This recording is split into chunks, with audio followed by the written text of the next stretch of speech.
दोस्तों नमस्कार, मैं डॉक्टर MK सिंह अपने YouTube चैनल पर आप सभी का बहुत बहुत स्वागत करता हूं। और दोस्तों आज फिर एक इम्पोर्टेंट टॉपिक पर जानेंगे। आज का मेरा टॉपिक है स्किन इचिंग, यानी कि body itching, skin itching. Itching problem के लिए काफ़ी प्रॉब्लम होता है। इचिंग से रिलेटेड कई कारण हो सकता है इचिंग का। तो दोस्तों आज हम इचिंग से रिलेटेड चर्चा करेंगे, जानेंगे इचिंग के बारे में। तो इचिंग होने का कई फैक्टर है, स्किन इचिंग, बॉडी इचिंग होने का कई फैक्टर्स है। जैसे सपोज करें आप कपड़ा खोलते ही आपका इचिंग होना चालू हो जाता है, कोई बॉडी में बॉयल्स फोड़ा फुंसी नहीं दिखता हो, वो एक अलग कारण है। कहीं एक्जिमा डर्मेटाइटिस हुआ हो, फिर उसके कारण इचिंग हुआ हो, उसमें से पस आता हो, एक ये कारण है। तो मैनी मोर कई तरह के इचिंग्स होते हैं। अब इचिंग्स होते क्यों हैं हम लोग इसको जाने। तो सबसे पहले लीवर से रिलेटेड यदि कोई प्रॉब्लम हुआ हो, लीवर में इन्फ्लामेशन हो गया हो, लीवर से रिलेटेड प्रॉब्लम हो तो ड्राई इचिंग हो सकता है। नेक्स्ट दोस्तों, किडनी में इन्फेक्शन हो, जो किडनी हमारा बॉडी को प्यूरीफायर कर सके, टॉक्सिन को बाहर कर सके, वो नहीं कर रहा हो, फिर भी आपको इचिंग उस कंडीशन में भी हो सकता है। नेक्स्ट, आपका ऐसे भी इचिंग हो सकता है बिना कारण के। अब ये तो हो गया लीवर प्रॉब्लम, किडनी प्रॉब्लम के कारण इचिंग हो सकता है। कभी कभी ऐसे भी, चूँकि इंटरनल के कारण एक्सटर्नल में इचिंग हो सकता है। कभी कभी एक्सटर्नल इचिंग भी होता है। अब एक्सटर्नल इचिंग होता है जैसे किसी प्रकार का सोराइसिस हो गया, तो सोराइसिस में आपको इचिंग करेगा। स्कैबिज जो होता है उसमें भी आपको इचिंग होगा। तो ये सब एक्सटर्नल हो गया। और कुछ इंटरनल हो गया, जैसे इंटरनल लीवर, किडनी, ये सब से रिलेटेड कोई भी प्रॉब्लम होगा तो फिर इचिंग हो सकता है। अब एक इचिंग होता है नॉर्मल सा इचिंग, जैसे पार्टिकुलर पार्ट में कोई डर्मेटाइटिस हुआ हो, कोई एक्जिमा हुआ हो, कोई खाज खुजली हो, तो उस कंडीशन में पार्टिकुलर एरिया में ही आपको इचिंग होगा। लेकिन लीवर किडनी से प्रॉब्लम होगा तो कहीं भी इचिंग हो सकता है, होल बॉडी में। तो इचिंग से बहुत सारे लोग काफ़ी परेशान हो जाते हैं। तो दोस्तों अब हम जानते हैं ये इचिंग के लिए कौन कौन सा, चूँकि होम्योपैथी सिम्टोमेटिक बेस्ड मेडिसिन होता है, सिम्टम्स के आधार पर हम मेडिसिन सेलेक्ट करते हैं। लेकिन कुछ कुछ कॉमन मेडिसिन पर हम चर्चा करेंगे, जानेंगे, जो इस मेडिसिन के लेने से आपका इचिंग ठीक हो सकता है। तो दोस्तों सबसे पहले कौन कौन सा मेडिसिन हमें लेना है होम्यो में, हम इसके बारे में जानते हैं। तो फर्स्ट मेडिसिन आता है सल्फर।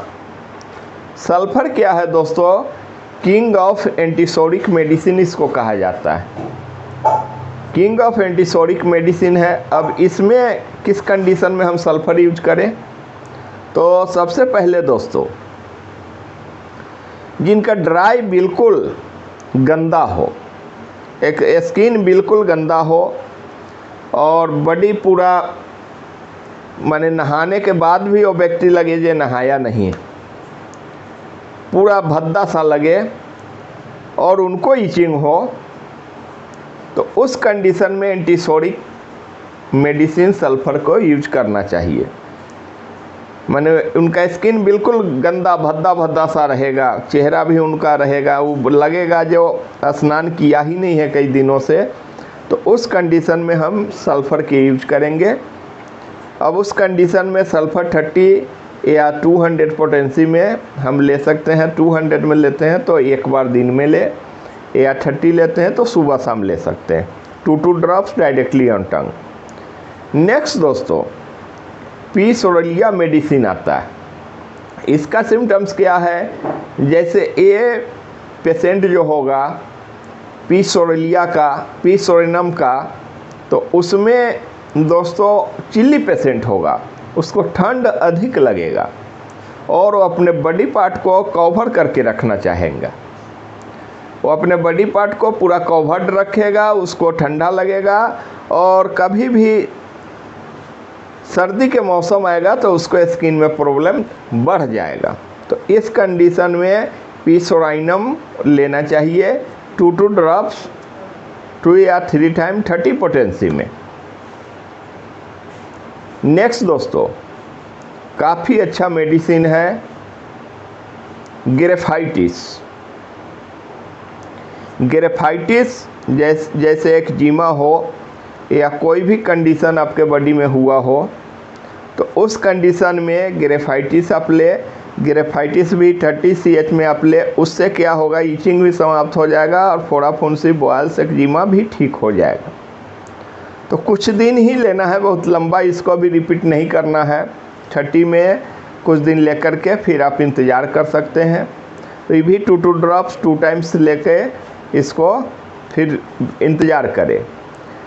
एक और बेटर मेडिसिन होता है दोस्तों